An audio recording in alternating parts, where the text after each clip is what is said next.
Oke, selamat pagi. Welcome back di podcast Cah Koci. Hari ini setelah sekian lama kita nggak online ya. Terakhir online ya sekitar beberapa tahun lalu.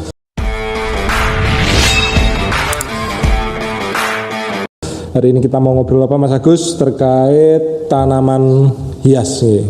Ya, terkait tanaman hias, tanaman sayur dan buah. Oke. Gimana Mas Agus menurut jenengan tanaman sayur itu tanaman sayur? Ya, sayur itu ya sangat berpotensi sih, baik sayur baik itu roti ya dalam arti sayur dan buah-buahan.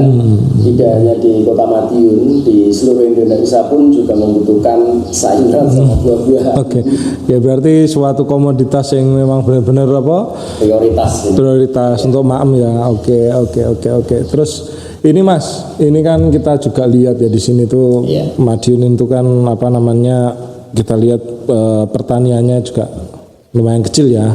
Untuk lingkupnya kecil. Nah, menurut Mas Agus sendiri enaknya pakai sistem apa nih pertanian di Kota Madiun?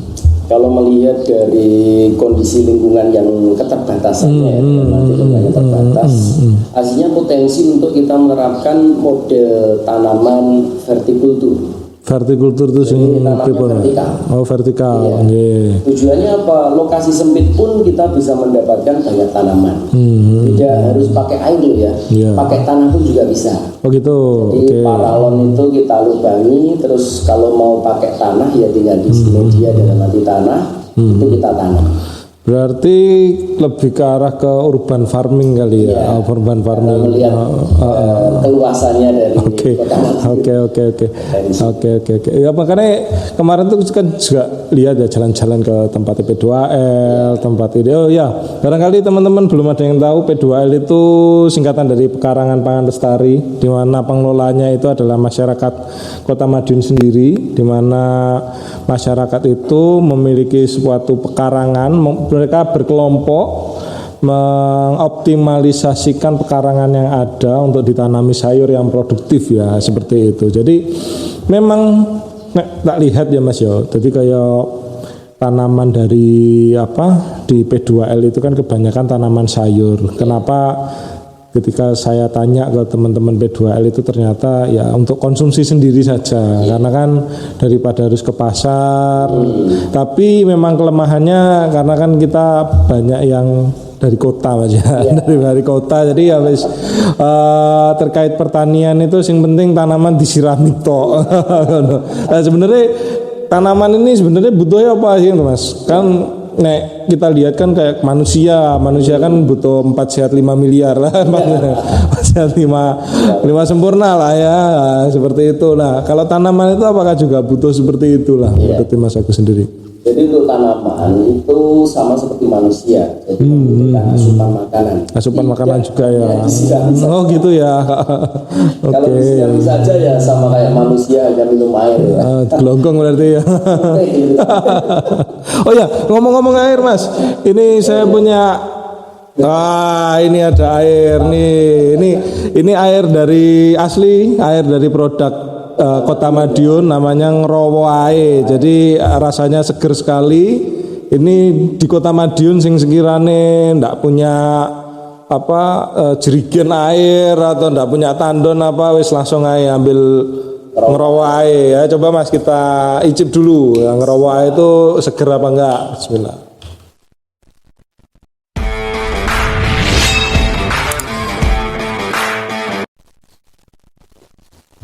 Oke, rasanya mantap ya, kayak nggak kalah lah sama yang merek Akia itu.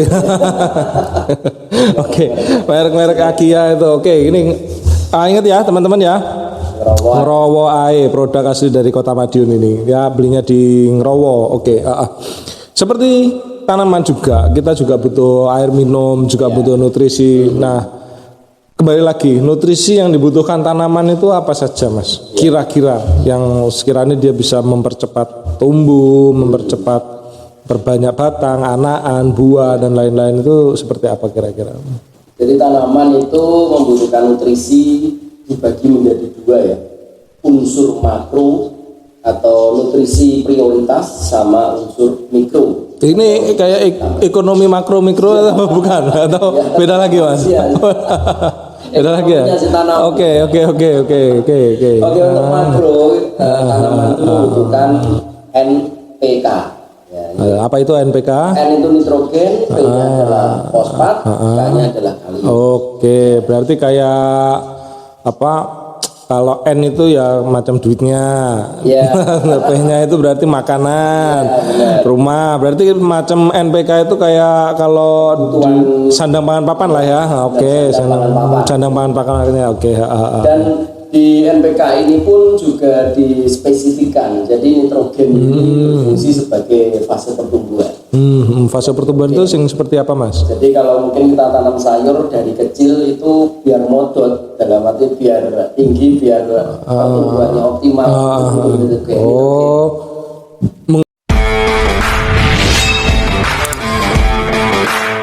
Mengubah fase dari kecil ke besar. Dari bayi, anak-anak ke remaja ya. Oke. Terus fosfat ini sebagai pembantu untuk memperkuat akar. Jadi dengan adanya fosfat yang komposisinya pas atau berlebih, itu akarnya jadi lebat. Oh gitu. Tanaman lebih kuat sehingga serapan untuk nutrisi yang dari media lebih optimal. Sedangkan K dalam arti kalium ini berfungsi untuk memunculkan calon buah atau sayur. Penguat ya. Penguat juga. Jadi untuk merangsang biar buahnya atau sayurnya ini bisa keluar. Oke, berarti kebutuhan NPK itu juga disesuaikan ya. Maksudnya untuk apa? Fase ini N-nya berapa, P-nya berapa, K-nya berapa, seperti itu Mas ya. Berarti kayak tanaman ini nggih. Tanaman ini kita lihat ini tanaman cabai ini kan sudah masuk fase pembuahan atau fase generatif ya, di mana dia sudah mulai apa? Keluar buah, berarti kita fokusnya untuk masukkan ke P sama K-nya. Fokusnya P sama K, N-nya mulai dikurangi, tidak terlalu banyak, tetap butuh tapi tidak terlalu banyak. Jadi untuk penguat ini teman-teman ya. Oke, jadi di sini daun ini juga menjadi salah satu ciri khas dari kekurangan P dan K-nya itu dilihat dari daun. Nah, seperti ini. Ini daun ini di pinggirnya. Kalau kelihatan ya teman-teman, ini di pinggirnya itu ada kayak apa? Karatan. Nah, ini biasanya karena kekurangan kalium. Nah, kalium ini juga salah satu penting di mana ketika dia kurang kalium, biasanya daun seperti ini. Karena apa? Kaliumnya sudah masuk ke bunga sama buahnya. Jadi yang di daunnya itu dia kesedot. Akhirnya biasanya seperti itu. Terus komposisinya perlu ditambah. Terus kalau N terlalu banyak juga biasanya tanaman itu kebakar. Karena sifat N itu panas sebenarnya. Seperti itu. Terus yang mikro, Mas, yang kecil-kecil itu. Masuk mikro, ternyata makro itu ada makro primer dan sekunder. Oh gitu. Apa itu makro primer sama sekunder itu? Makro primer yang NPK tadi, yang sekundernya ada kalsium, magnesium sama boron. Kalsium, magnesium sama boron. Beda kalsium sama kalium? Kalau kalsium itu penguat tulang. Oh gitu. Oke. Kalium untuk pemunculan. Oke. Beda S doang Mas ya berarti. Ca sama K. Oke. Terus untuk boron itu membantu memperkuat proses fotosintesis. Jadi fotosintesis dalam arti di daun. Daun ini kayak dapur ya. Jadi kalau untuk fotosintesis bisa dibilang kalau tanpa boron tungkunya cuma satu. Dengan adanya boron tungku bisa 2 atau 3. Oh gitu. Oke. Berarti yang masak tambah banyak ya. Oke. Sedangkan magnesium membantu untuk daya tahan tanaman juga. Biar lebih kuat dari serangan hama penyakit, baik itu jamur ataupun hama-hama yang menggerogoti daun. Oh bisa Mas ya kayak gitu ya. Untuk berarti kayak manusia juga ya. Maksudnya sebelum biasanya kan kalau orang sakit itu kan biasanya ya kita butuh makan apa itu berarti ya betul imun ya untuk berarti unsur mikro itu fungsinya untuk vitamin Iya, itu vitamin gitu. tambah. Vitamin berarti kayak manusia ya. Iya. Berarti persis kayak manusia, kalau kita terlalu kurang juga kurang baik, kalau terlalu banyak juga kurang baik. Oh, berarti cukup. Tuh teman-teman, peringatkan. Jadi tanaman itu sebenarnya seperti ya kayak manusia. Jadi dia juga bisa tumbuh, dia bisa bergerak, dia bisa sakit juga, dia bisa berkembang biak melalui bunga dan buahnya. Dia juga bisa melakukan pemasakan seperti kita, masak juga dia juga butuh makanan juga. Jadi unsur tanaman yang ada di tanah ini sama di udara, biasanya kan di udara itu ada oksigen dan lain-lain, itu masuknya ke daun sebagai fotosintesis. Nah, yang dari unsur bawah ini dia diserap ke batang dimasukkan juga ke daun, terus habis itu melalui jaringan xilem sama floemnya itu, habis itu dia masukkan lagi ke buah sama bunganya, penyaluran nutrisi ke seperti itu. Oke. Terus Mas, kembali ke pertanian di Kota Madiun ini ya, yang tadi Mas.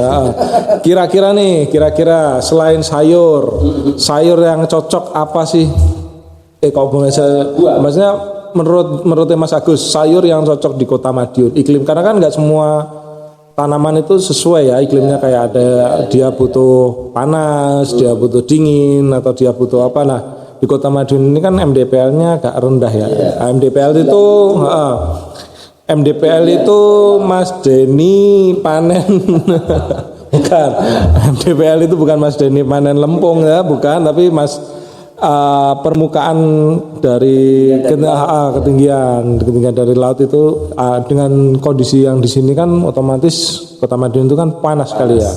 Kira-kira sayur yang cocok untuk Kota Madiun, barangkali ada teman-teman yang bingung atau ini mau nanam apa, terus perlakuannya gimana dengan kondisi Kota Madiun seperti ini. Gimana Mas? Paling mudah itu apa? Kangkung. Dua minggu sudah panen. Oke. Prioritas nomor satu. Bagi yang mungkin teman-teman yang punya lahan kosong daripada nganggur kok malas ngerjakan, kangkung sangat cocok. Lumayan sih buat oseng-oseng ataupun mungkin untuk keluarga ataupun tetangga. Kalau untuk tanaman daun yang macam sawi, terus kubis, habis itu kan pakcoy dan lain-lain itu sekiranya gimana Mas? Kalau sawi, selada bisa juga. Bisa. Tapi untuk kubis ini yang agak sulit karena kubis itu rata-rata di dataran tinggi. Oh gitu. Di atas di Sarangan, di Kari itu kubis cocok. Kenapa? Nggak terlalu panas. Kenapa? Apa mempengaruhi ke besar buahnya atau terkait ini kondisi iklim suhu?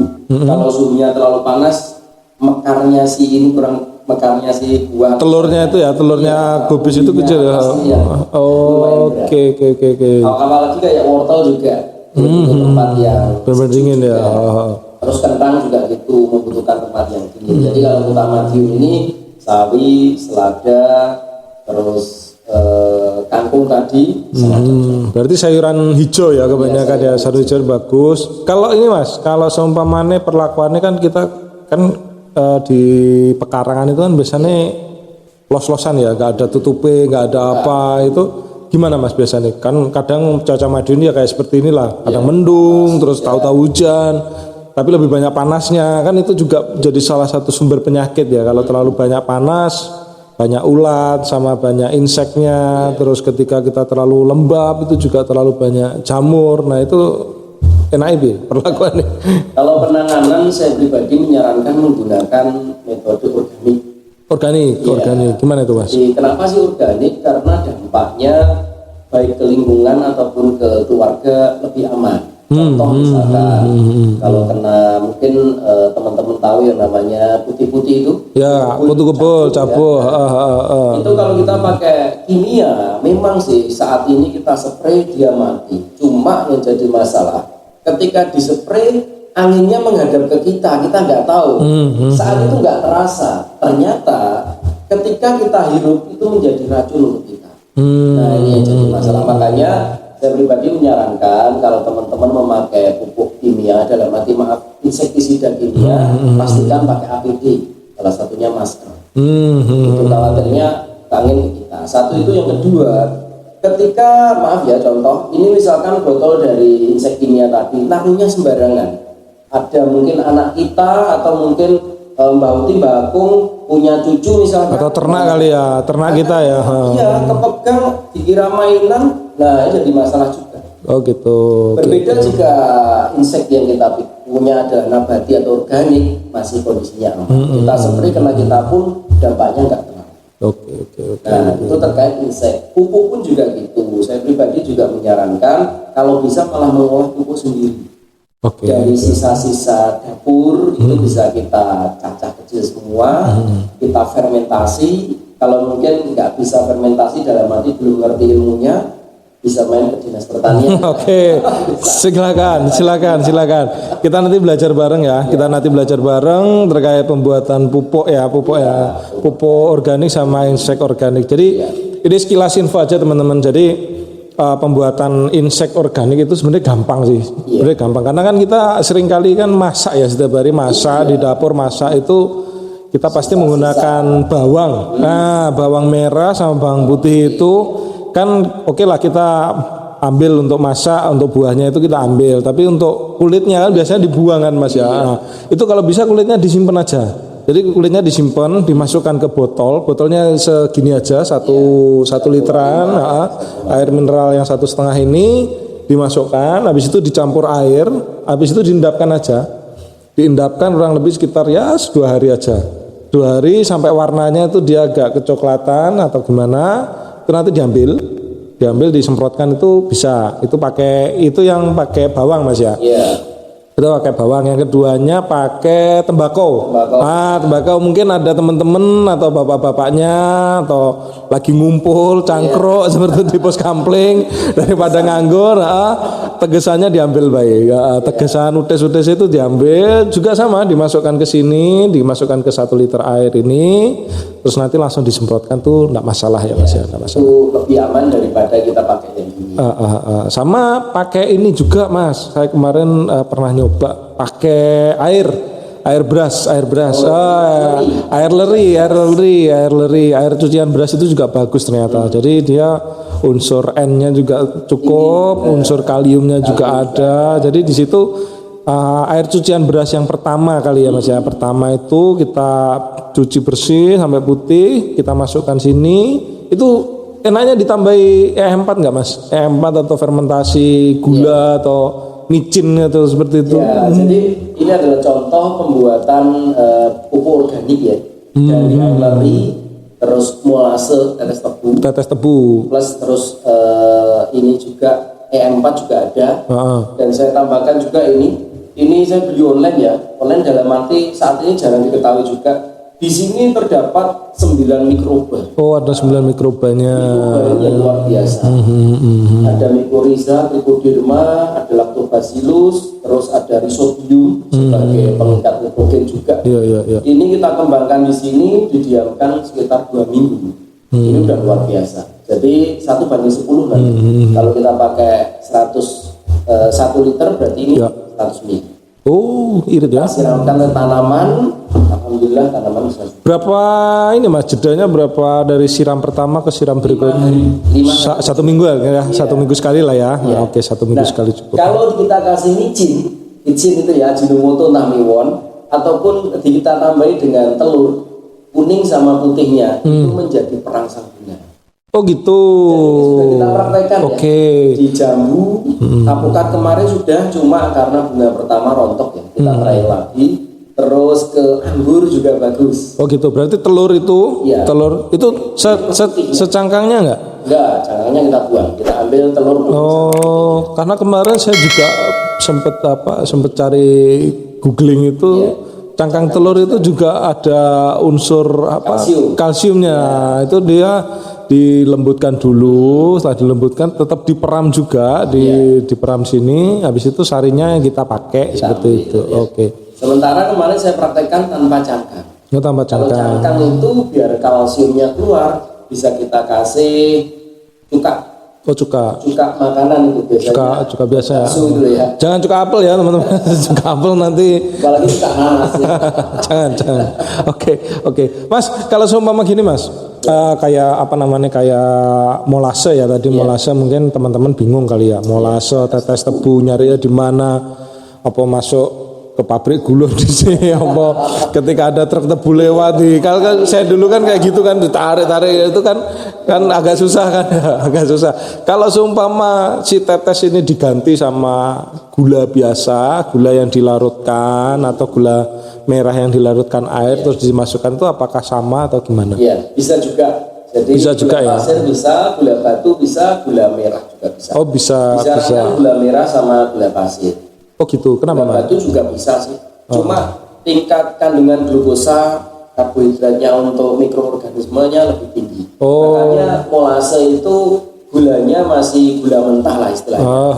Itu kadar kemanisannya tinggi, karbohidratnya tinggi, sehingga untuk perkembangan itu yang gula batu bukan ya? Bukan. Yang molase yang tetes. Yang apa? Yang gula kristal sama gula merah itu aja ya? Iya.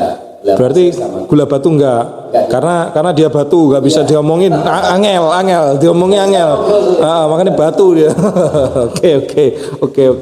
Nah, sebenarnya fungsinya itu untuk apa sih Mas? Untuk makanan si mikroba ini? Jadi kandungan karbohidrat glukosanya itu sebagai asupan untuk si mikrobanya biar berkembang.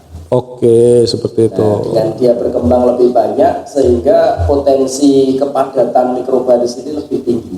Jadi kita bisa pakai 1:10 atau mungkin dengan kelamaan nyimpan, kan harusnya misalkan cuma 2 minggu ya, kita simpan mungkin 6 bulan gitu, berarti sudah padat nggak karu-karuan. Bledos nggak Mas kira-kira? Ya perlu kita buka ya. Dan kita ini. Oh enggak, nah ini dengar nih teman-teman tadi, ketika dibuka ada bunyi itu berarti mikroba di sini tuh dia aktif. Terus kemudian salah satu cirinya itu dia di sini kita lihat di ujung itu biasanya ada apa namanya gelembung-gelembungnya, ada gelembung, terus habis itu baunya itu bau tape. Bau tape, fermentasi tape seperti itu ya. Oke. Terus berarti untuk pupuk organik juga yang cair, kalau yang padat yang tadi cacahan sayur, sisa-sisa makanan itu cukup dicampur E4 sama dicampur air leri, itu nanti dia sudah diamkan, itu dia sudah terurai sendiri ya. Karena di E4 itu ada 2 bakteri yang baik, Bacillus sama Saccharomyces kalau nggak salah. Dia sebagai bakteri dekomposer atau pengurai. Jadi sisa-sisa potongan sayuran tadi itu akan menjadi lembut, lambat laun dia akan membusuk dan mengeluarkan cairan, dan cairan itu disebut dengan nama air lindi. Tuh teman-teman tuh, ini cocok untuk program jangka panjangnya Kota Madiun kali ya Mas ya. Jadi jangka panjang 2027 kalau nggak salah ya kan, Pak Wali bilang zero waste, zero sampah gitu. Nah itu bisa jadi dipakai aja. Jadi jadi ketika di rumah mungkin pohonnya terlalu rindang, terus ada niatan untuk motong pohon dan lain-lain, itu mungkin kayunya itu nggak usah dicacah karena kan berat ya, kayunya disingkirkan. Nah sisa-sisa daun-daunnya itu kita kumpulkan di kompos bag kali ya, kompos bag atau kita bikin dari galon atau dari apa bebas ya Mas ya. Wadah cat itu dikumpulkan di situ, kita taruh di situ, terus kita siram pakai itu tadi ya E4, molase. Oke. Itu nanti bisa jadi terurai. Itu tuh. Itu dipakai aja teman-teman, karena kita lihat juga pertanian urban ini kan kebanyakan tidak menggunakan skala yang besar kuantitasnya, jadi nggak sampai hektaran kan, bahkan komersial lah istilahnya. Bukan untuk komersial kan, biasanya untuk optimalisasi pekarangan aja. Insya Allah kalau dari limbah rumah tangga sih cukup kali ya. Cukup ya. Area sekitar aja. Sampai berapa hektar ya. Oke. Terus ini Mas, itu tadi kan tanaman sayur ya Mas ya, tanaman sayur. Kalau tanaman buah Mas, tanaman buah perlakuannya hampir sama. Kalau mungkin sayur dosisnya sedikit aja ya. Kalau buah mungkin dosisnya lebih tinggi. Kayak jambu kemarin ya, saya kasih sama 1:10. Jadi alhamdulillah sekarang jambunya air luar biasa benar. Jadi bisa dibilang jambu air itu sudah nggak tahu berapa tahun, pernah dipangkas berapa kali, tetap nggak bunga. Jadi bisa dibilang itu Mokong ya, Re. Iya. Kalau saya pribadi melihat tuh kayaknya dia tuh mau keluar bunga, cuma nggak ada pemacu. Oh gitu. Nah, dengan pemberian ini ya racikan yang saya buat ini, alhamdulillah dia langsung brol gitu. Bunganya luar Oke, biasa. racian yang tadi Telur, berarti ya, yang pakai telur, pakai. micin, nah. Oke. Saya tambahin sama kecap sauri. Oke, oh. Biar Biar sedap, Biar sedap. biar mantap. Oke, berarti Mas kalau tanaman buah nih, katakan tanaman buah itu kan seperti itu kan, kebanyakan kita lihat itu di jalan-jalan itu terutama di rumahnya teman-teman ya kali ya, ada pot terus bunganya itu nggak keluar apa itu, selain diberikan pupuk, kira-kira perlakuan apa sih yang bisa digunakan? Biasanya kan kita beli nih tanaman buah atau kita beli di pasar atau gimana, kita pindah ke planter bag. Oke, kita bisa panen satu kali. Habis itu wis gak tahu panen mana kalau. Ibaratnya iki koyo ya apa sih arek iki gak gelem mau panen mokong apa ya apa kan proses Surabayanya kan seperti itu kan ya. Gitu. Apa mokong arek iki apa kudu diapakno kan gitu. Nah, itu kira-kira harus diapakan Mas kira-kira? Jadi beberapa tanaman pohon dalam arti buah itu ada perlakuan-perlakuan yang terkadang berbeda. Sebagai contohnya yaitu anggur. Anggur itu untuk membuahkannya itu nggak dibiarkan tahu-tahu berbunga, tetapi perlu kita pruning. Nah, pruning itu apa Mas? Pruning itu kita pangkas bagian pucuk sama daunnya dikurangi bahkan dihilangkan. Contoh Mas, ini ini kita cabai ini kan ada anggaplah ini anggur. Yang dari sini yang harus kita pruning yang mana, yang kita potong, yang buang mana? Langkah pertama daun kita kurangi, yang kedua, nah ini di setiap anggur itu memiliki ruas-ruas. Ketiaknya itu ya, ketiaknya ketiak ada ruas-ruasnya gitu. Ketiak cabang itu kita sisakan sekitar 3 ruas. Jadi anggur kalau kita ngomong dunia pengangguran ya. Jadi pengangguran itu nggak cuma orang keduman gawean ya, tapi ngelola anggur juga. Jadi anggur itu ada batang primer, sekunder sama tersier. Oh gitu, ini batang primer. Batang primer, ini sekunder, ini tersier. Oh ini tersier. Biasanya kita sering membuahkan di bagian tersier. Kenapa? Karena disitulah letak akhir dari nutrisi yang diberikan si tanaman. Karena di situ tempat daun-daun berkumpul ya kebanyakan. Nah, di tersier itu kita pangkas 3 sampai 12 ruas. Sisanya dibuang. Berarti kita hitung 12 ruas, potong. Pucuknya hilang. Berarti menyisakan di satu ruas utama itu nanti itu sebanyak 12 ruas. 12 ruas hilang, berarti ujungnya yang 12 ini berarti di ujung ke 13 lah ya. Iya, udah hilang, Dibuang. Nah, ketika itu dibuang di 12 ruas tadi biasanya keluar tunas karena ada pemacu. Baik itu fosfat sama kalium, ada penambahan pupuk, dia akan keluar bunganya. Oh gitu. Oke. Kan kalau anggur seperti itu Mas ya. Kalau yang di buah lain katakan kayak mangga. Contoh ini jambu. Ya, jambu lah. Kemarin saya sama Pak Kepala Dinas kita ke Jogja ke tempatnya Profesor Gimbong. Di sana kita ketemu dengan Pak Insinyur Budi. Pak Profesor Gimbong juga ada. Diajari kopi.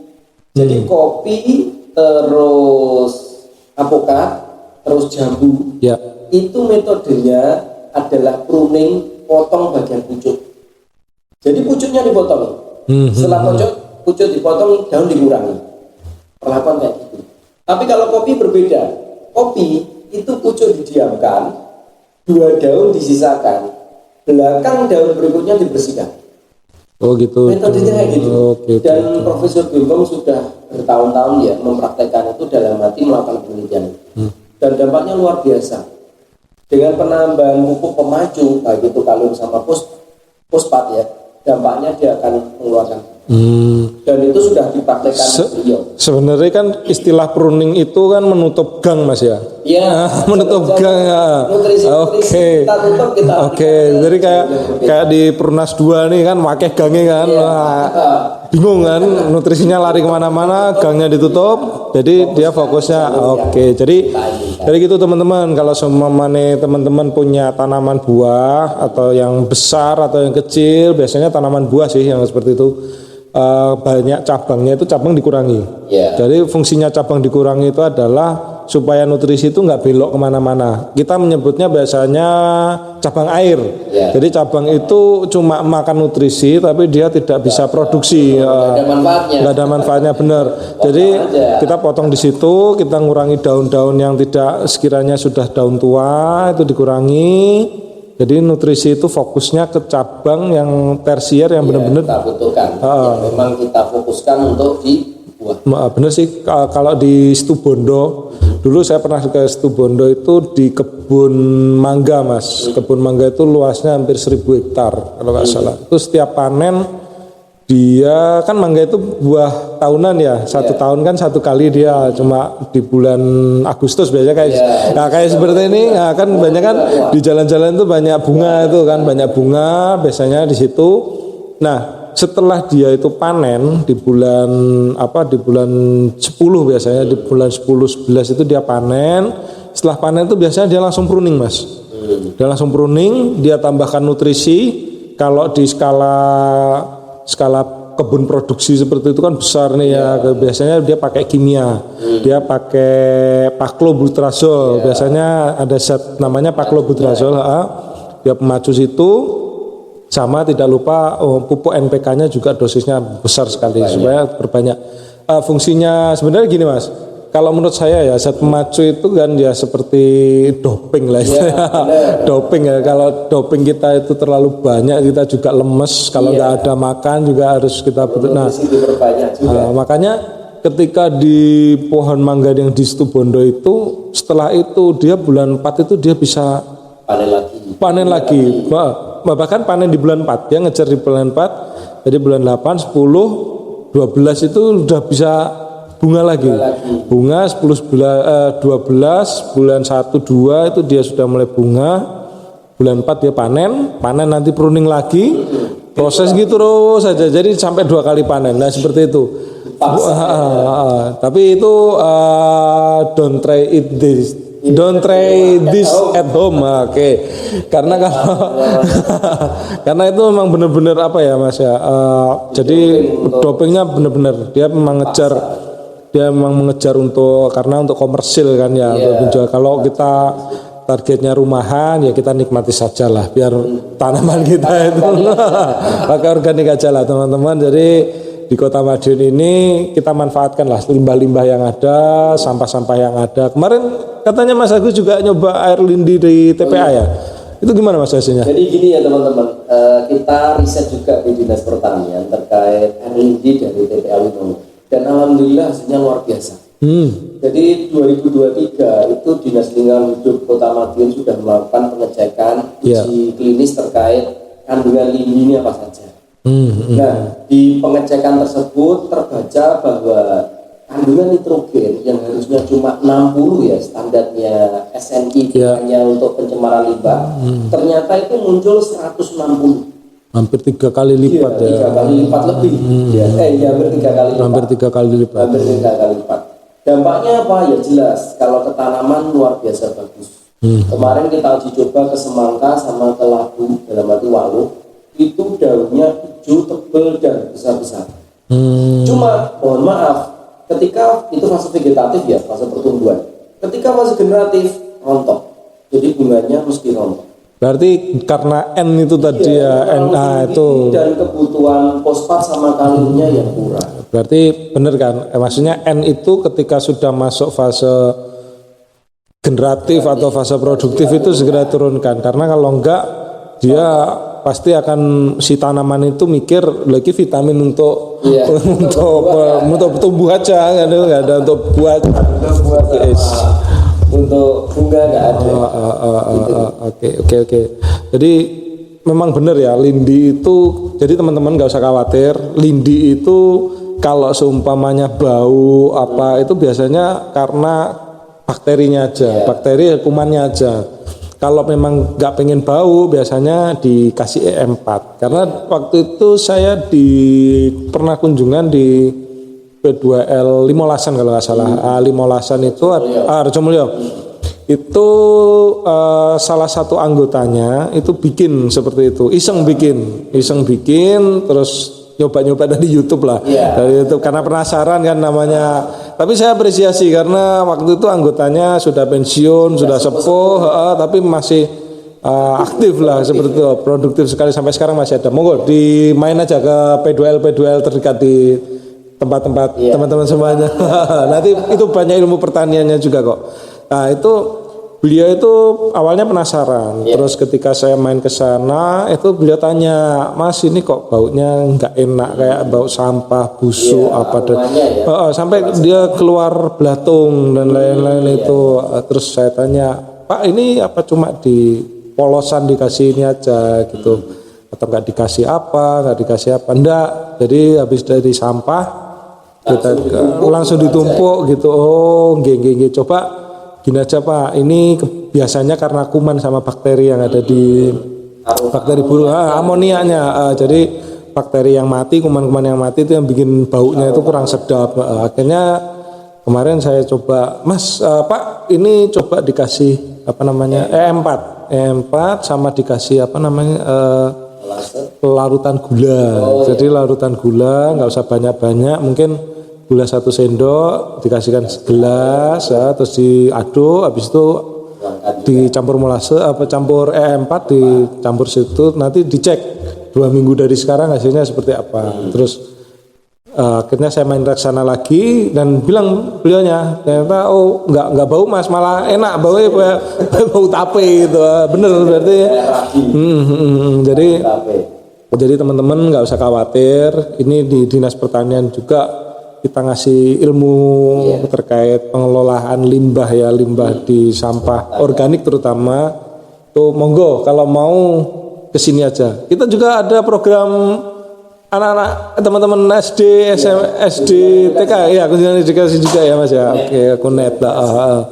Jadi di sini tidak hanya anak-anak ya, kita juga ngajari Mbak Uti, Mbak Akum dalam program Selatan. Oh ya, ada. Lansia Tangguh. Oke, sekolah lansia tangguh. Terus di SD itu kemarin kita juga kunjungan juga ya, itu sama terakhir di lapas Mas ya. Iya, lapas Kota Madiun. Tuh. Ngajari narapidana.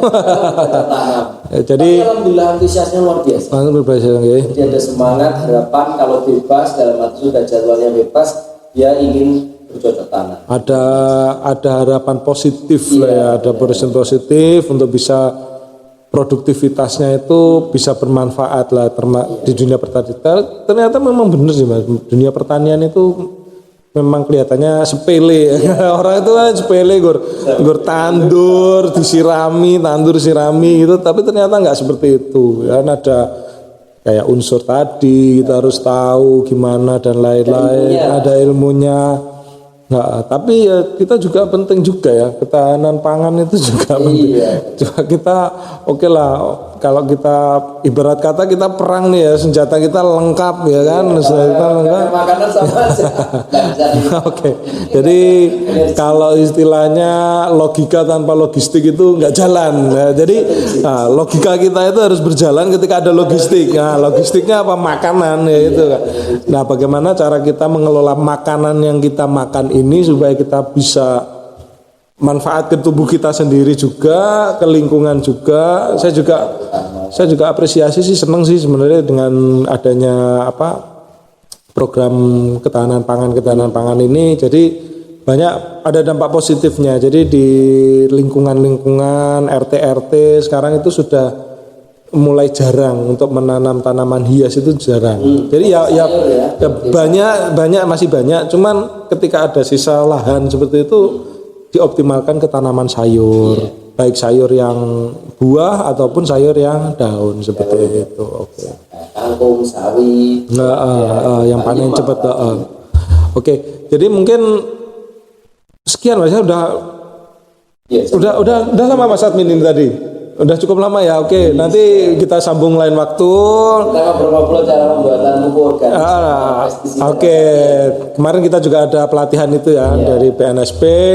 Kita juga dikasih latihan. Monggo kita kalau teman-teman mau join ke DKPP bisa ngubungi di IG kami atau langsung aja datang, nggak apa-apa wis. Nggak apa-apa, langsung aja. Nah, di sini cukup lengkap kok, ada pertanian juga, ada peternakan, ada perikanan juga. Nanti lain waktu kita diskusi terkait peternakan, bagaimana ternak di kota ini seperti apa. Pastinya gimana, adalah PMK dan sebagainya. Sama saran-saran kalau di perumahan itu enaknya ternak apa. Ternak awang. Oke, teman-teman, mungkin itu dulu kita diskusinya diselesaikan di sini dulu. Jadi harapannya semoga di materi-materi yang kita sampaikan tadi, sebenarnya bukan materi sih, diskusi aja ya, sharing diskusi. Mungkin teman-teman banyak yang belum tahu atau belum paham terkait bagaimana sih dunia pertanian itu di Kota Madiun, terutama itu tadi itu masih bungkus setok masih bungkus setok. Nanti kita oncek lebih dalam lagi, tetap di Dinas Pertanian Kota Madiun. Oke, thank you, dadah. Assalamualaikum.